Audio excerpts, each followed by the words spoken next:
My fiancé left our wedding venue meeting suddenly, texting, "Can't do this, sorry."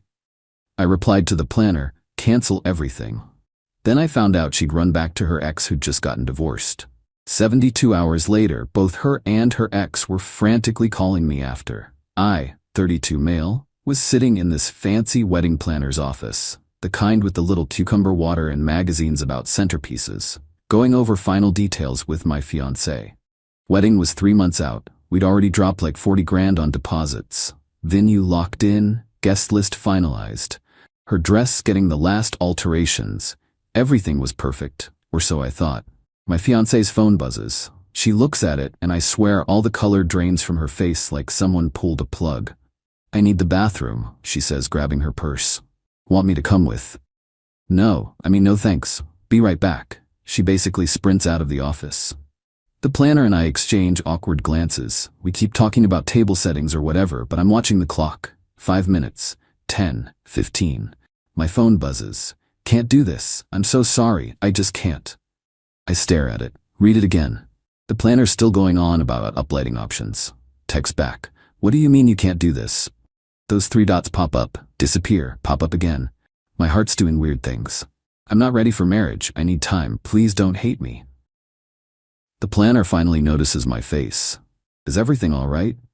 I show her the screen. She goes pale too, which honestly makes me feel slightly better because at least I'm not crazy for thinking this is insane. Another text. I'm sorry. I just can't marry you." Something in my brain just clicks. Ice cold. Crystal clear. She didn't say we need to talk. She didn't say she needs a minute. She said she can't. Past tense. Decision made. I look at the planner. "Cancel the wedding." "I'm sorry? Everything. Cancel all of it." "Sir, maybe you should take some time to..." "Cancel the wedding." She's looking at me like I'm the one losing it. "But the deposits, you've already paid nearly $40,000. Most of that is non-refundable at this point." "I know what I paid. Cancel it anyway." Spent the next 3 hours in that office. Called the venue. $15,000 deposit. Gone. Non-refundable. Called the photographer. $2,000. Caterer. $5,000. But they were nice enough to offer half back since we were still 3 months out. DJ. Florist. The vintage car company. The ice sculpture guy. Yeah, we had an ice sculpture guy. Every single one, gone. The planner kept trying to talk me out of it. Maybe she just has cold feet. This is normal. Let her calm down and... She's not coming back. How do you know? Because she didn't panic text me from the bathroom. She left the building and texted me from somewhere else. She's already gone. By the time I walked out of that office, our wedding didn't exist anymore. Just a bunch of non-refundable deposits and a group text to send out later. Got back to our apartment. My apartment, technically. Bought it 2 years before we got together. Her name on nothing. And she wasn't there. All her stuff was still there. Closet full of clothes. Bathroom covered in her makeup. But no her. Called her phone. Straight to voicemail. "Hey, it's me. Where are you? We need to talk." Nothing. Texted, "At least tell me you're safe. Read receipt." No response. Called her best friend. She picks up weird voice all tight. "Hey, where is she?" "Who?" "Don't. Just don't." "Where's my fiancé?" "I really think you should talk to her about..." "She won't answer. She left our wedding planning meeting and sent me a breakup text. Where is she?" Long pause. "I don't know." "You're lying. I have to go. If you know something..." Click. She hung up on me. Sat in my apartment surrounded by her stuff trying to figure out what the actual hell just happened.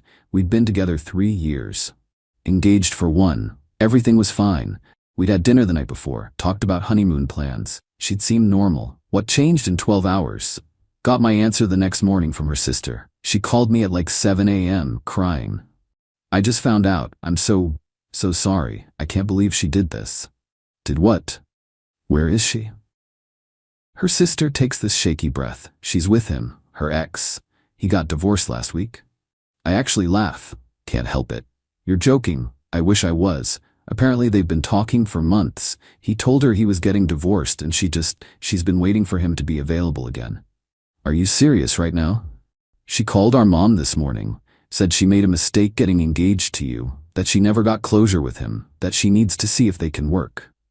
I'm standing in my kitchen holding my phone thinking about how she'd sworn her ex meant nothing, how she'd told me he was the worst relationship of her life, how she'd said I was different, better, the one, all lies.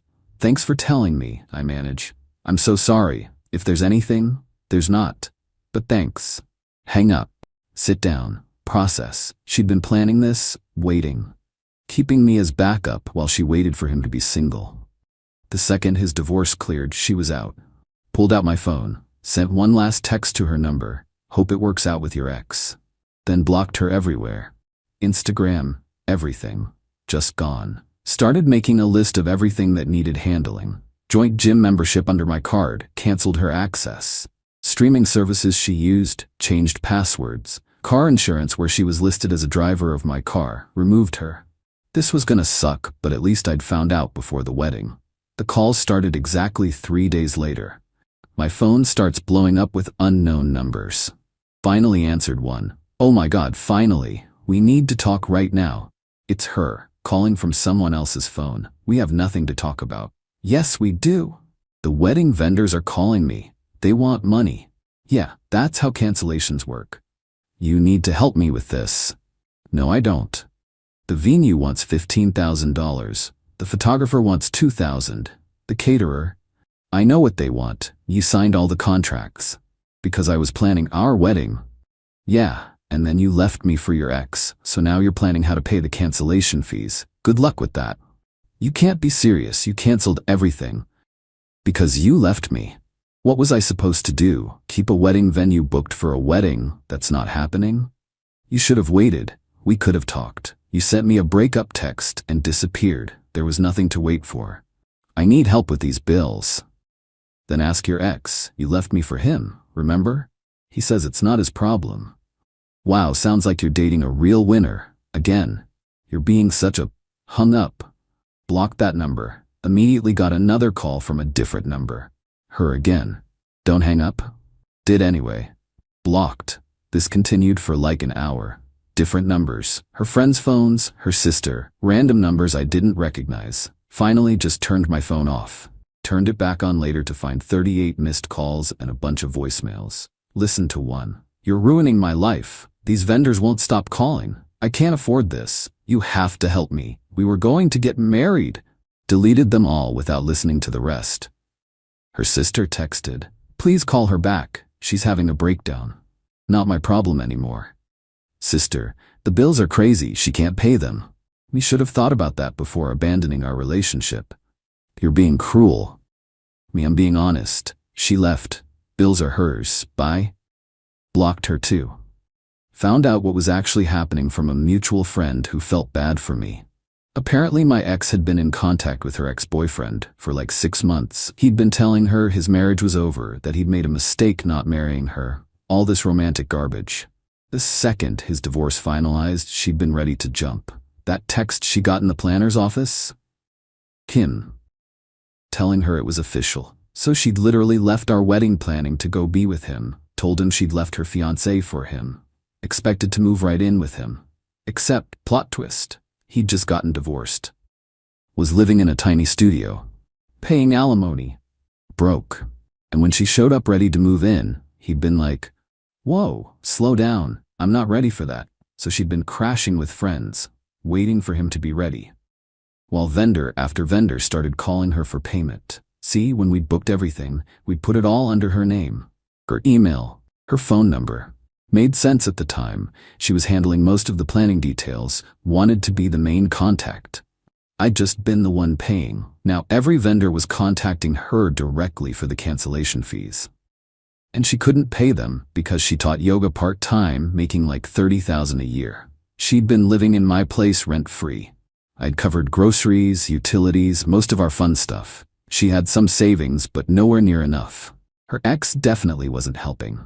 According to my source, he'd been shocked. She expected him to pay for her failed wedding. The entitlement was Olympic level. About a week in, her mom showed up at my apartment. Rang the doorbell like 50 times. Answered through my Ring camera. What? We need to talk about this situation. No, we don't. Those vendor bills should be split 50-50. You were both getting married. I was getting married. She was killing time until her ex was available. She made a mistake. People make mistakes, and people pay for their mistakes. She signed the contracts, her name, her email, her phone. She can pay the bills. That's not fair. You canceled everything.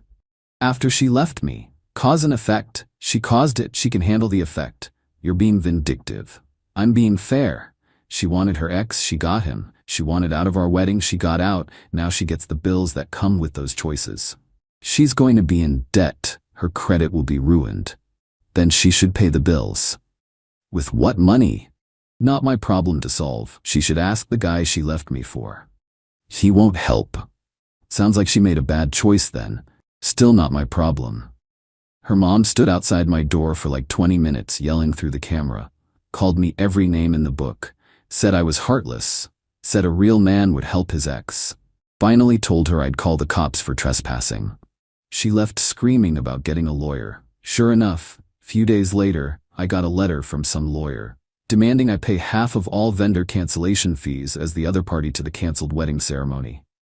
Took it to my own lawyer. He literally laughed out loud. This is garbage. You canceled because she abandoned the relationship. The vendors are pursuing her because she's the primary account holder.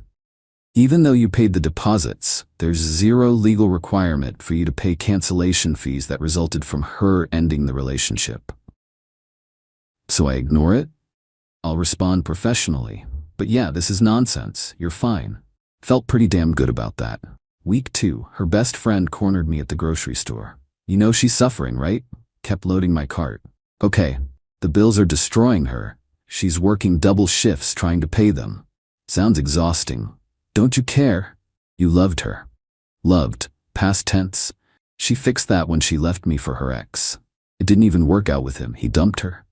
Stopped. Looked at her. He what? He dumped her like a week after she left you. Said he wasn't ready for a relationship. She gave up everything for him, and he just couldn't help it. I laughed. Full-on belly laugh right there in the cereal aisle. You think this is funny? Little bit? Yeah. She blew up our entire life for a guy who dumped her a week later. That's objectively hilarious. She's devastated. So was I when she abandoned me at the wedding planner's office. We're even. You could help her. One check and this all goes away. Could. Won't. Why not? Because she didn't make a mistake. She made a calculated decision. Waited 6 months for her ex to be available. Left me the second he was. That's not a mistake. That's a plan. And when her plan failed, that's not my problem to fix. You're heartless. I'm realistic. She wanted him. She chased him. She lost. Now she pays for it. That's life. Her friend left crying. Honestly felt bad for maybe 30 seconds. Then remembered the text. Can't do this. Sorry. Like 3 years together was just something she couldn't do. Nah, no sympathy. Things escalated fast after that. Her father called me. Deep voice, trying to sound intimidating. Son, we need to discuss your obligations. I'm not your son, and I don't have any obligations to your daughter anymore. You were engaged. You have a moral obligation to help. She broke the engagement when she left me. That actually ended my obligations. Those vendors are harassing her, calling constantly. Some are threatening legal action. Then she should pay them. She doesn't have that kind of money. She should have considered that before leaving. This is financial abuse. I actually laughed at that. Financial abuse is canceling wedding vendors after your fiancée abandons you for her ex? That's a new definition. You're destroying her credit, her future. She destroyed our future. I'm just not rebuilding hers for her. I'm warning you. Warning me what? You gonna sue me? Your daughter's lawyer already tried that. Didn't work. You gonna threaten me? Cool. I'll call the cops. You gonna keep harassing me? I'll get a restraining order. Your daughter made an adult decision. She can handle adult consequences. He started yelling. Hung up. Blocked. Got an email from her mom.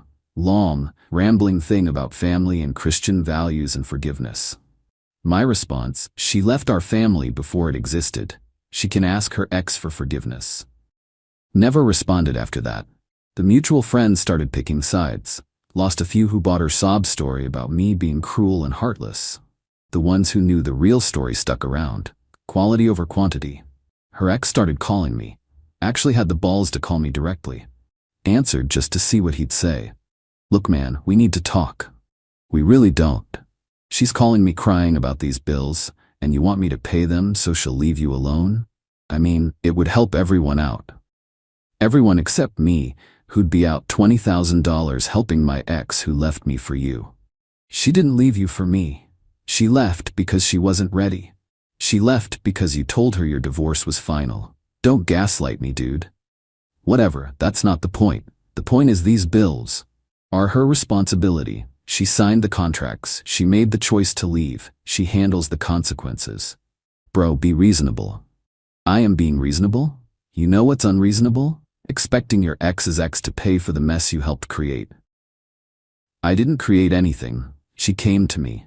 And you encouraged her, told her you'd made a mistake, that you wanted her back. She left me for you. You dumped her a week later, and now you want me to clean up your mess? That's rich. Look, I feel bad. You feel annoyed that she won't stop calling you. There's a difference. Can you just... No. Hung up. Blocked. The audacity of this dude calling me to ask me to pay bills so my ex would stop bothering him about the relationship she left me for. Unreal. A couple weeks in, her sister showed up at my work. Security called me down. Your girlfriend's sister is here. Ex-fiancée's sister. And I don't want to see her. She's causing a scene in the lobby. Great, went down. She was crying, mascara everywhere. Please, you have to help her. I don't have to do anything. 2 vendors have sent her to collections. Her credit score dropped like 200 points. She can't get an apartment. Why does she need an apartment? Because her friend kicked her out. She's been couch surfing. She's about to be homeless. Homeless or just without a permanent address because her ex won't let her move in? What's the difference? One is actual homelessness. One is the consequences of chasing a guy who doesn't want her. You're enjoying this. I'm not enjoying anything. I'm just not saving her from herself. You were gonna marry her. Yeah, and then she left me. That kind of canceled the whole for better or worse thing we would have promised. She knows she messed up. She wants to apologize. Cool, she can write it in her diary. Please, the vendors won't stop. Some are threatening to sue. She's going to declare bankruptcy. Then she declares bankruptcy. People do it all the time. Her life is ruined. She ruined it. I'm just not unruining it for her. Security escorted her out. She was screaming about karma and how I'd get what I deserved. Sure, Jan. Got a certified letter at home. From her. 3 pages handwritten about mistakes and regrets and how her ex had been manipulating her for months, messing with her head, making her think they had a future. How, when his divorce finalized and she'd left me, he'd been into it for like a week. Then reality hit. His alimony payments, his small apartment, his own issues. He didn't want a serious girlfriend, especially not one with drama.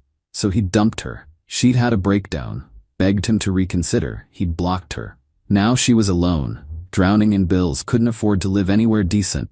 Her credit destroyed, her family mad at her. She was sorry, so sorry. Biggest mistake of her life. Could I please help with the vendor bills? She'd pay me back. She promised. She just needed help. Read the whole thing twice. Then wrote back 1 sentence. You made your choice. Live with it. Didn't even sign it. Just sent it back. Here's where everyone ended up. My ex-fiancée eventually filed bankruptcy. Couldn't pay the vendor bills, let most of them go to collections, destroyed her credit. Last I heard from mutual friends, she's still renting a room from some stranger, still teaching yoga part-time, still single. Her ex moved across the country, got engaged to someone new pretty quick. My ex found out through social media and apparently had a complete meltdown.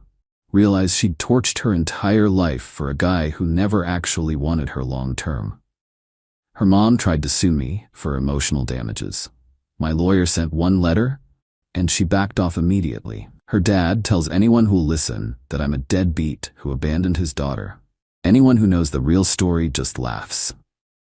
Her friends who picked her side eventually heard the truth from other people. Some apologized. Most just quietly unfriended us both and stayed out of it. As for me, not gonna lie, first couple months sucked. Grieving a relationship is weird when you're also angry. Kept expecting to see her around the apartment. Kept expecting her to come home. Therapy helped a lot. Worked through the betrayal, the feeling stupid, the trust issues. Learned stuff about myself and the red flags I'd ignored. The money hurt. Lost about 10 grand total on non-refundable deposits. Could have been worse though. Could have married her and then had this happen. Apartment stayed mine since her name was never on it. Dodged a bullet there. Sold the engagement ring for about 60% of what I paid. Used that money for a trip to clear my head. Came back different, lighter, started dating again eventually. Slow, careful. Trust issues are real, but working on it. Here's the thing, everyone wanted me to be the bigger person. Help her despite everything. Because that's what good people do, right? But being the bigger person doesn't mean being a doormat. She didn't make a mistake. She made a choice, a calculated one. 6 months of talking to her ex, waiting for his divorce. The second he was available, she was out. When it didn't work out and the bills started coming, she wanted me to save her, to be her safety net after she jumped ship. Hard pass. The vendor bills? Her responsibility. She signed everything. She was primary contact. She made the choice that required cancellation. Her credit? Unfortunate but fair. She took a risk. Risk didn't pay off. Her living situation? Not my circus. Everyone wanted me to help because we'd been together 3 years. Because I'd loved her. Because it was the right thing to do. But you know what? She'd spent 6 months emotionally cheating, keeping me as backup, planning her exit. That's not a mistake. That's calculated. She got exactly what she planned for, a chance with her ex. Just didn't work out how she expected. That's not my problem to fix. Been almost a year now. She's still dealing with the financial fallout, still rebuilding, still figuring it out. I'm just living my life. Free. Happy. Boundaries intact. And that's exactly how it should be.